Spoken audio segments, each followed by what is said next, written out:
नमस्कार, मैं हूं बालकृष्ण थरेजा। आप देख रहे हैं डेली लाइव। आइए शुरुआत करते हैं आज के मुख्य समाचारों की। बारदाना न मिलने से टाउन धान मंडी के व्यापारी परेशान। व्यापारियों ने एफसीआई कॉन्ट्रैक्टर के बारदाना गोदाम समक्ष प्रदर्शन कर दर्ज कराया विरोध। केंद्रीय कृषि कानूनों के खिलाफ किसान आंदोलन के 200 दिन पूरे। डबली टोल नाका पर आयोजित हुई किसान महापंचायत। प्रतिष्ठित व्यवसायी इंदर इसारिया से फिरौती मांगने के आरोपी को जंक्शन पुलिस ने प्रोडक्शन वारंट पर गिरफ्तार कर की पूछताछ। 2 बाइक की टक्कर से 2 लोग घायलों को उपचार के लिए राजकीय जिला चिकित्सालय में कराया गया भर्ती। बढ़ती पेट्रोल डीजल की दरों पर लगाम लगाने की मांग। द ईगल फाउंडेशन ने पोस्ट कार्ड अभियान चलाकर दर्ज कराया विरोध। और अब समाचार विस्तार से। बारदाना न मिलने से आक्रोशित टाउन धान मंडी के व्यापारियों ने एफसीआई कॉन्ट्रैक्टर के बारदाना गोदाम समक्ष प्रदर्शन कर विरोध दर्ज करवाया।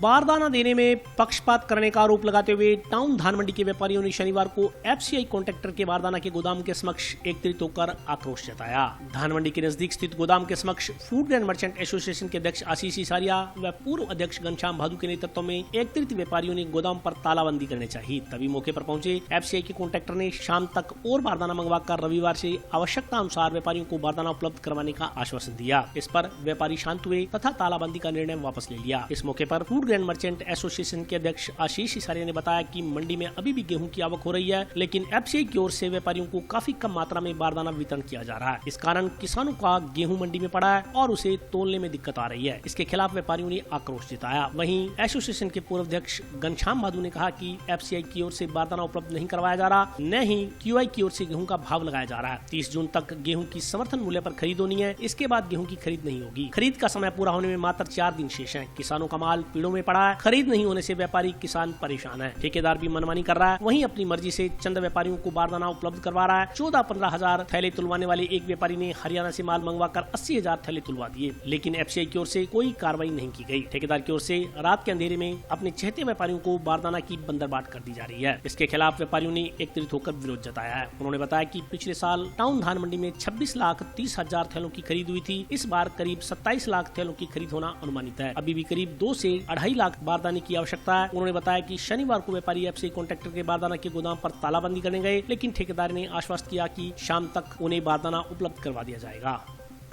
हम लोग एफसीआई के सीजन में बड़े आराम से काम किया करते थे, बड़े आराम से अपना साधन चलाया करते थे, लेकिन इस बार हमारे हनुमानगढ़ में एफसीआई के धंधे में दलाली शुरू हो चुकी है, जिसमें क्या कर रखा है, जो सही दुकानदार है जिसके 10,000 5,000 कट्टे आते हैं, उनके तो कट्टे भरे नहीं जाते। जो 12,000 कट्टे सिर्फ भरते हैं, उनके कट्टे 80,000 70,000 कट्टे भर गए हैं। हम व्यापारी जो 5-6 हजार कट्टे भरते हैं, उनको कट्टा नहीं मिल रहा, न उनके भाव लग रहा है। एफसीआई के सभी कर्मचारी, सभी ये अंदर लगाने वाले, सब अपने आप को यानी कि व्यापारी को इतना पीड़ित किए हुए हैं, सोच भी नहीं सकते। हमारा यही है, एफसीआई के बड़े अधिकारी, जो भी सबसे बड़े अधिकारी हैं, इस चीज की जांच करें भी सही दुकानदारों के भाव लगे हैं या नहीं। अगर सही लगे हैं तो हमें कोई इतराज नहीं है। सिर्फ 10,000 कट्टे भरता हूँ, मेरे को अभी तक 6500 कट्टे मिले हैं, जबकि कहते हैं सारी मंडी में भाव लगे, भाव लगे, भाव लगे। क्या भाव लगे? इस बार हमारे हनुमानगढ़ में दलाली की प्रथा शुरू हो चुकी है। एफसीआई में दलाल इकट्ठे हो गए हैं। कमीशन हर ट्रक जो भी एफसीआई में जाता है 10,000 रुपए ट्रक लेते हैं, और कड़क को इतना कह देते हैं ये खराब है, ये खराब है। 10,000 रुपए ट्रक लेके अफसर लगा रहे हैं।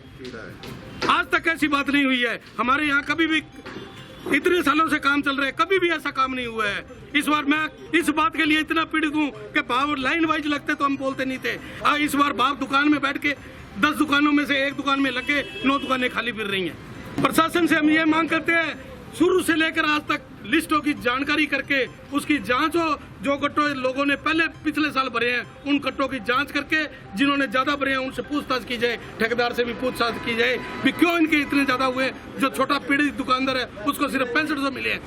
मंडी में गेहूं की आवक हो रही है और एफसीआई द्वारा अभी बारदाना नहीं दिया जा रहा, बहुत कम मात्रा में दिया जा रहा है, और इस कारण गेहूं बढ़ा है किसानों का और उसको तोलने में दिक्कत आ रही है। इसलिए व्यापारी करने का शुरू है, आक्रोश हुआ है। सब गलत बोल रहे हैं, बात कर रहे हैं। एफसीआई में बारदाना नहीं है और क्यूआई भाव नहीं लगा रहे, इसलिए समय भी पूरा हो रहा है, 30 तारीख आ रही है, 30 के बाद में भाव नहीं लगेगा। किसानों का माल पेड़ों पे रह गया, किसान बहुत दुखी है और FCI बारदाना नहीं दे रही है और ठेकेदारी मनमानी कर रहा है और वो अपनी मर्जी से दे रहा है। इसलिए हमने सभी ने इकट्ठे होकर व्यापारियों ने उसका विरोध किया और आगे की लिस्ट सारे व्यापारी इकट्ठे होकर ही देंगे, तभी माल बारदाना बंटेगा। तालाबंदी करने गया लेकिन ठेकेदार ने क्या बैठ के हल्का लेंगे, इसलिए तालाबंदी नहीं की और अब बैठ के जो भी तय होगा वो करेंगे। एक व्यापारी ने बाहर से माल लाकर जो 14,000 15,000 गट्टे तोलता था उसने 80,000 तक तोल दिए, वो हरियाणा से जाकर तोल गया। कोई कार्रवाई तो ट्राई गए FCI करना तो वो करेगी। हमारे यहाँ पिछले दिनों के जो अभाव है, किल्लत है जो बारदाने की, वो है ऑलरेडी कि 25,74,000 कट्टों के अभी तक बिडिंग हो चुकी है FCI के द्वारा। और जो हल्की फुल्की अभी कोई 5% के करीब लोग रह गए हैं, उनका बारदाना आ रहा है 2-3 दिनों में और लग जाएंगे, ऐसा कोई विवाद नहीं है। कुछ लोगों का जो है वहाँ जो व्यापारी जो बोल रहे हैं जिनमें रोष है, वो कुछ लोग तो बाहर से लाके कणक तोल रहे हैं, इसलिए FCI ने बंद कर रखा है। इसलिए ये जो रोष है वो उन लोगों में है और जो जेन्युइन व्यापारी उसमें कोई रोष नहीं है। जो लोगों के हरियाणा और पंजाब से गेहूँ आ रही है, FCI ने उस पर बंद कर दिया, गिरदावरी रिपोर्ट मांग ली, इसलिए थोड़ा सा रोष है। बाकी ये निजी स्वार्थ है, व्यापारियों में ऐसा कोई मतभेद नहीं है, ना ठेकेदार में है, ना व्यापारियों, ना फूड ग्रेन में। पिछले साल जितना हो जाएगा 25 लाख 26 लाख 26.5 लाख था करीब, इतना हो जाएगा। केंद्र सरकार के कृषि कानूनों के खिलाफ चल रहे किसान आंदोलन को 200 दिन पूरे होने पर शनिवार को संयुक्त किसान मोर्चा द्वारा सूरतगढ़ 4 लाइन पर स्थित टोल प्लाजा पर किसान महापंचायत का आयोजन किया गया।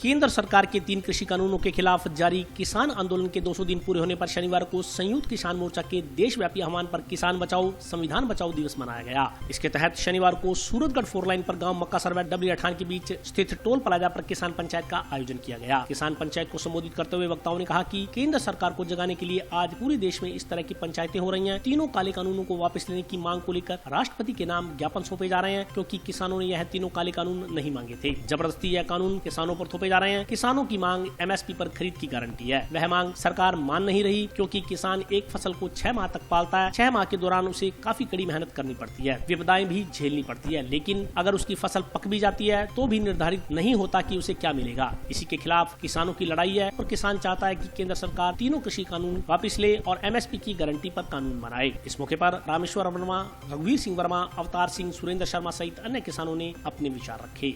जो इस टोल नाके की खूबसूरती है, जब से ये टोल नाका बंद हुआ है उस वक्त से लेकर हमारे कुछ बुजुर्ग मैंने लगातार यहाँ बैठे हैं, एक दिन भी कितनी बरसात हुई, कितना ही जखीरा आया, ये इनके पर्दे उखड़ के चले गए, लेकिन मेरे उन बुजुर्गों ने यहाँ से एक कदम अपना नहीं उठाया। उनके लिए तमाम साथियों से मेरा निवेदन है कि क्रांतिकारी तालियां बजाएं, हमारे बुजुर्गों के लिए इनका स्वागत करें। ये हौसला हम नौजवानों को एक नई ऊर्जा देता है कि 70-70 साल के हमारे बुजुर्ग अपनी आने वाली पीढ़ियों के लिए, नस्लों के लिए इस कदर अपनी कुर्बानी देने के लिए बैठे हैं। इस बात से पता चलता है, भाषणों से पता नहीं चलता। अमर करने के लिए इस लड़ाई को हमारे को हर हालत में जीतना होगा और उस लड़ाई को जीतने के लिए हमारे को हमारी एकता पूरी मजबूती से इसी तरह रखने की जरूरत है। और साथ ही हमारे इलाके के अंदर, आसपास के गाँव के अंदर भी हमारे खेती प्रतिनिधि है, उनको गाँव ज्यादा से ज्यादा संख्या में जो हमारा दिल्ली का बॉर्डर है, शाहजहांपुर बॉर्डर, उस बॉर्डर पर हमारे किसान साथियों को भेजने के लिए जागरूक करके ज्यादा संख्या में हमारे को वहाँ भी हमारे साथ चाहिए। इस कड़ी के अंदर भी इस परिप्रेक्ष्य में हमारे को हमारे जो किसान प्रतिनिधि यहाँ बैठे हैं, हमारे को इस परिप्रेक्ष्य में भी इस परिप्रेक्ष्य में काम करने की जरूरत है। संयुक्त किसान मोर्चा ने जो भी लड़ाई शुरू की है कि सबसे पहले जून के अंदर जो उन्होंने कानून बनाए थे गत वर्ष में 2019 में, उसमें ये था कि सरकार ने जो आवश्यक वस्तु अधिनियम है उसको समाप्त कर दिया, मंडियों को समाप्त करने का निर्णय कर लिया और ठेका खेती प्रथा शुरू की है। यानी मोटे तौर पे किसान की जमीन को छीनने का जो सरकार का कार्यक्रम है और एक तरह से बड़े बड़े पूंजीपतियों को हमारी फसलों को स्टॉक करने का, खाने पीने की चीज़ों को स्टॉक करने का, उसके बाद महंगी कीमत पे बेचने का जो कार्यक्रम है, उसके खिलाफ हमारी लड़ाई है। ये तीनों काले कानून हैं, इन कानूनों को वापस लिया जाए। किसान की जो फसल है उसको MSP पे खरीदने की गारंटी का कानून बने। ये हमारी 4 सवाल हैं, 3 कानूनों का और एक MSP खरीद का। इसके लिए संयुक्त किसान मोर्चा लड़ रहा है। हालांकि सरकार ये कह रही है कि इसमें संशोधन करने को तैयार है, पर हम कह रहे हैं इन कानूनों को पूरी तरह से वापस लिया जाए, जब भी हमारी लड़ाई समाप्त होगी। वरना जब तक इन मांगों को नहीं माना जाएगा हमारी लड़ाई जारी रहेगी। पूरे देश के अंदर किसान इसके साथ खड़े हैं और हम यहाँ जो है 20 दिसंबर से लगातार बैठे हैं। 13 नवंबर से दिल्ली को घेर के किसान बैठे हैं। 500 किसान हमारे शहीद हो चुके हैं, पर लगातार ये लड़ाई आगे बढ़ती जा रही है। ये सही है कि मई में, अप्रैल में, मई में और जून में वहाँ संख्या कुछ कम हुई थी। अब वो संख्या दोबारा बढ़नी शुरू हो गई। किसान अपनी फसल को संभालने के लिए और नई फसल की बिजाई के लिए आया था, अब वो वापस वहाँ जाना शुरू हो गया।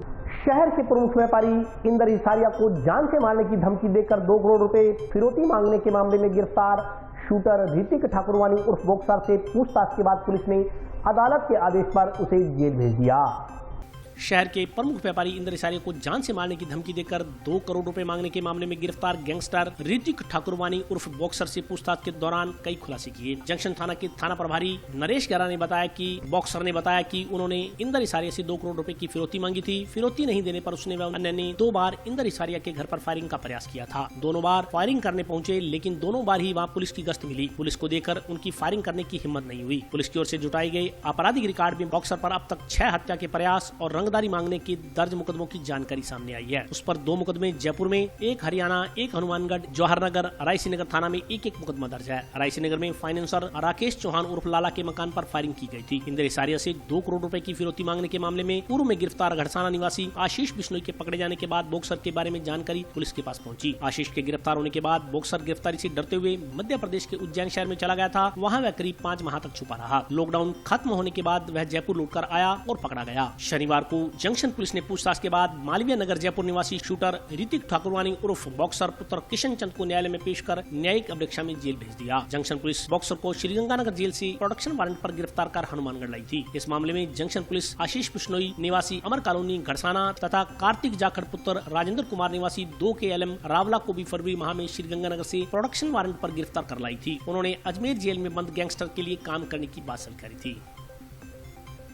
शहर के प्रतिष्ठित व्यापारी श्री इंदर जी इसारिया धमकी के मैटर में 2 दिन पहले अरेस्ट किए गए थे, जिनको बाद पूछताछ जेसी करवाए गए थे। उसी मैटर में अभी ऋतिक बॉक्सर को गिरफ्तार किया गया, जो गंगानगर जेल में बंद था, उसको प्रोडक्शन वारंट पर लेके आए। इससे पूछताछ की जाएगी, पूरी विस्तृत पूछताछ की जाएगी और आगे जो भी विधि कार्रवाई बनती है उस सबसे कार्रवाई की। अभी जो पूछताछ में बात आई 5-6 मुकदमे।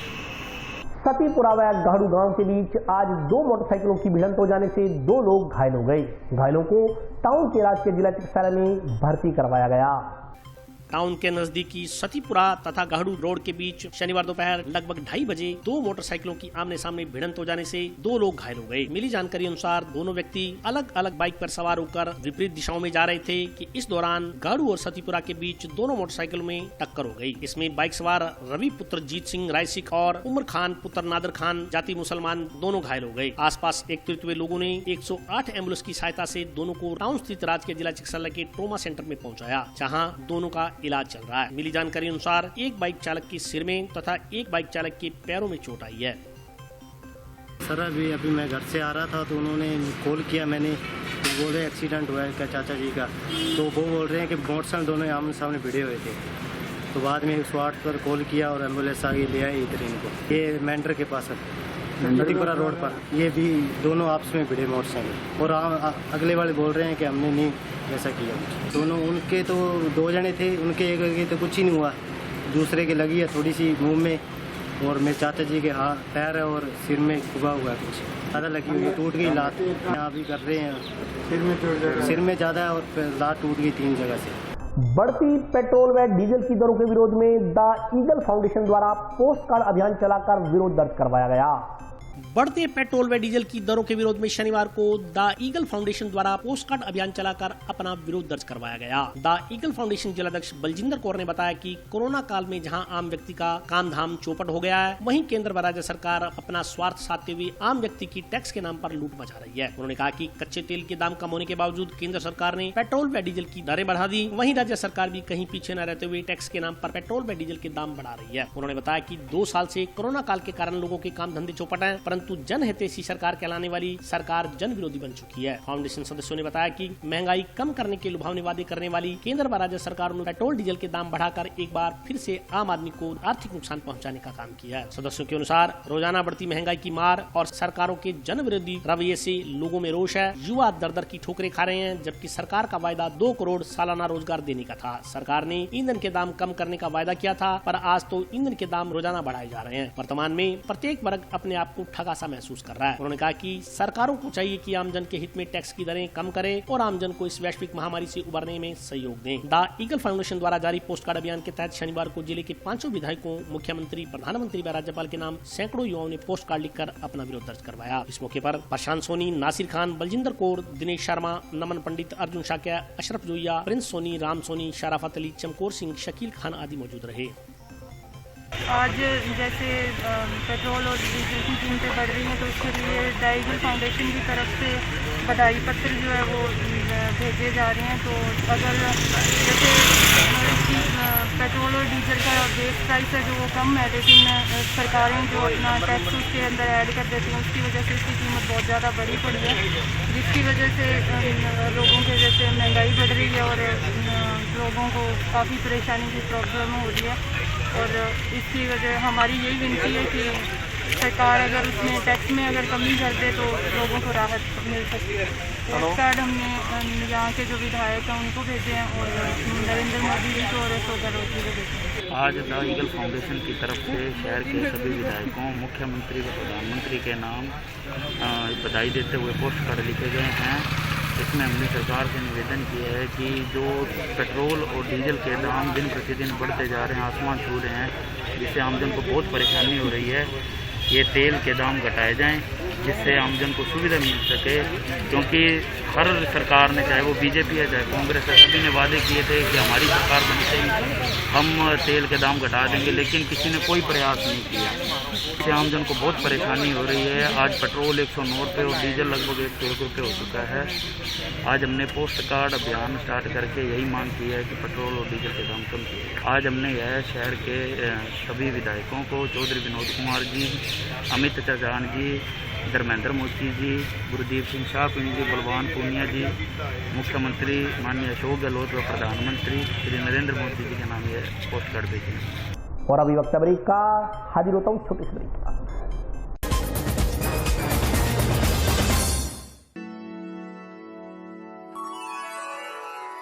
यूं तो कई बार मुझे हंसते देखा है, पर ये हंसी कुछ और है। ये गहना मुझ पर जचता है, पर ये महज एक गहना नहीं, ये रूपरेखा है मेरे मन की, हंसती खिलखिलाती लहरों की, जो आतुर थी अब तक मुझ पर सजने को। इसलिए ये गहना ही मेरा सच्चा श्रृंगार है, श्रृंगार है, श्रृंगार है।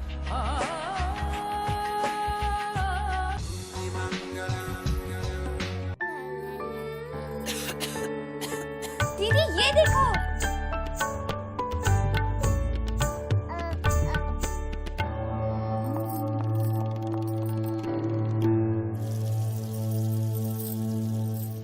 नोवेल कोरोना वायरस बीमारी को फैलने से रोका जा सकता है। खांसी और छींक के बाद और बच्चे को छूने से पहले अपने हाथों को साबुन से धोकर इसे फैलने से रोक सकते हैं। वो डॉक्टर साहब हैं? भाई साहब, खांसी और बुखार था, सोचा चेक करवा लूं।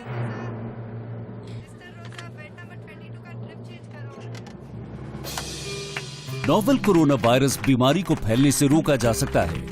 बुखार के साथ खांसी और छींक होने पर तुरंत नजदीकी हेल्थ क्लिनिक या केंद्र जाएं। ब्रेक के बाद स्वागत है। आइए नजर डालते हैं अगले समाचारों पर। सदर थाना में करीब 50 दिन पूर्व दर्ज करवाए गए SC/ST प्रकरण में कार्रवाई की मांग को लेकर गांव धोलीपाल के ग्रामीणों ने अतिरिक्त पुलिस अधीक्षक को ज्ञापन सौंपा। पुलिस प्रशासन मुर्दाबाद, मुर्दाबाद, मुर्दाबाद। पुलिस प्रशासन मुर्दाबाद, मुर्दाबाद, मुर्दाबाद। इंकलाब जिंदाबाद, जिंदाबाद, जिंदाबाद।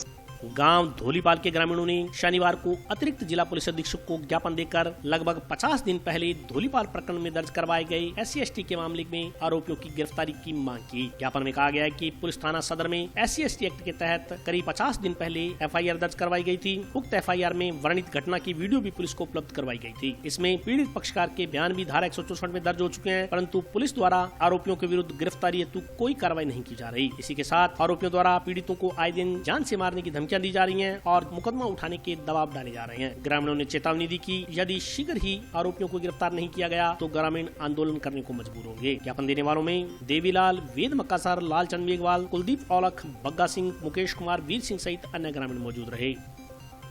अप्रैल की घटना धोलीपाल में घटित हुई थी। कुछ उच्च श्रेणी के लोगों ने 100-200 लोग इकट्ठे होकर धोलीपाल में दलितों के मोहल्ले में आकर और एक पार्क पर अवैध रूप से कब्जा करने की साजिशें कोरोना काल के अंदर, और जैसे ही उस मोहल्ले में 200 आदमी इकट्ठे हुए तो घरों से लोग बाहर आए हुए। अचानक हमारे घर के आगे इतनी भीड़ कैसे होगी? तो जैसे ही महिलाएं घर के बाहर कोई कूड़ा करकट डालने या जिस प्रकार से घर से बाहर आई, उन गुंडों ने, उन गांव वालों के साथ मिले हुए कुछ गुंडों ने महिलाओं को पकड़ पकड़ कर घसीटा, मारा, और कुछ लोगों ने वहां वीडियो बना रहे थे, उनके फ़ोन भी तोड़े गए। फिर भी कुछ लोगों की वीडियो वहां पर महिलाओं से मारपीट करते हुए, अभद्रता करते हुए उसकी वीडियो उपलब्ध हो गई, जो प्रशासन को उसी दिन उपलब्ध करा दी और 30 अप्रैल को ही मुकदमा दर्ज करवा दिया। लेकिन आज तक उनमें एक भी गिरफ्तारी उन आरोपियों की नहीं हुई और प्रशासन के बार बार चक्कर लगाकर और हम पूरे निराश हो चुके हैं। अब हम सोमवार तक अगर गिरफ्तारी नहीं होती है तो मजबूरन सामाजिक संगठनों के साथ, हमारे धोलीपाल के ग्रामीणों के साथ पूरे जिले से यहाँ पर आकर धरने पर बैठेंगे, क्योंकि जब हमें न्याय की 60 दिन करीब होने जा रहे हैं, 60 दिनों में हमें न्याय नहीं मिला तो हमें नहीं लगता है कि प्रशासन हमें घर बैठे कोई न्याय दे देगा। इसलिए हमारा सोमवार से यहाँ अनिश्चितकालीन धरना लगेगा। जिसकी किसी प्रकार की दुर्घटना घटित है उसकी जिम्मेदारी प्रशासन की होगी। कम से कम उस घटना को करीबन 2-3 माह हो चुके हैं, उसके बावजूद भी पुलिस मुतसक बनी हुई है। वहाँ पे महिलाओं के साथ छेड़छाड़, महिलाओं को घसीट पीटा गया है, दलित लोगों के ऊपर अत्याचार किया गया है। उसके बावजूद मुकदमा दर्ज होने के बाद भी पुलिस मुतसक बनी हुई है। पुलिस एक राजनीतिक तथ्य में चल रही है। हमारा ये मानना है, आज हम SP महोदय से मिलने के लिए आए हैं साहिबान से।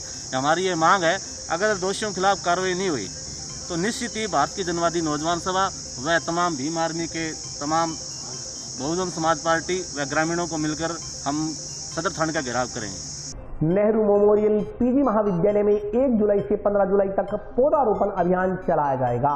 कॉलेज प्राचार्य ने बताया कि चलाए जाने वाले व्यापक अभियान के लिए तैयारियां आरंभ कर दी गई हैं।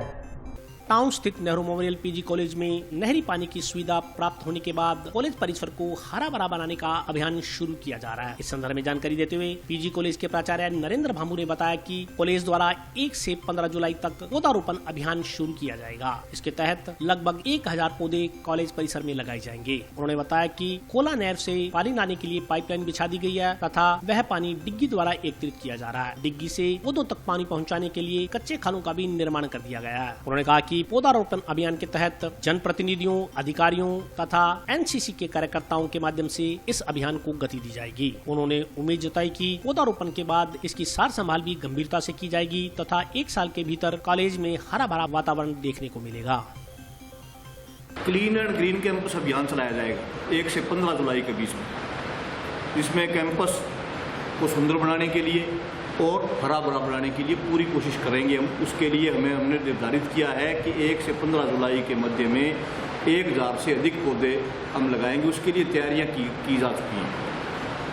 कच्चे खाले बना लिए हैं, तो नहरी पानी हमारा आ चुका है। नहरी पानी हमारे पास कोला नहर से हमने पाइपलाइन डाल करके, अंडरग्राउंड पाइपलाइन डाल करके डिग्गी में डाल देते हैं। डिग्गी से हम पानी उठा लेते हैं और विभिन्न पार्क अपने आप पानी उस लिफ्ट करके पानी लगाने की व्यवस्था हमने कर दी। कच्चे खाड़े हमने बना लिए हैं, 2x3 के गड्ढे खोदे जा रहे हैं, पौधे हमने सिलेक्ट कर लिए हैं। जनप्रतिनिधियों से हम वार्ता कर रहे हैं कि जनप्रतिनिधि हमारे आदरणीय विधायक महोदय, आदरणीय हमारे सभापति महोदय, कलेक्टर साहब, एसपी साहब, प्रत्येक को एक दिन बुलाएंगे और एनसीसी, एनएसएस और स्काउट के वॉलंटियर्स हमारे मौजूद रहेंगे। हम सारा स्टाफ मौजूद रहेगा। हमारे पूर्व छात्र समिति का एक दिन हम पूर्व छात्र समिति के सदस्यों को से करवाएंगे, एक दिन हमारे स्टाफ क्लब की तरफ से करवाएंगे। इस तरह से हम लगातार 1 से 15 तारीख तक जुलाई में हम अभियान चलाएंगे और निश्चित मान के चलिए कि 1 साल के अंदर अंदर एक बहुत ही सुंदर कैंपस होगा, क्योंकि इसमें पौधों की संख्या जो है जितनी अब है उससे 2 गुना बढ़ जाएगी। कोरोना संक्रमण पर लगाम लगाने के उद्देश्य को लेकर वैक्सीनेशन शिविरों का आयोजन जारी है। इसी क्रम में शनिवार को टाउन स्थित नेहरू मेमोरियल विधि कॉलेज में शिविर का आयोजन किया गया।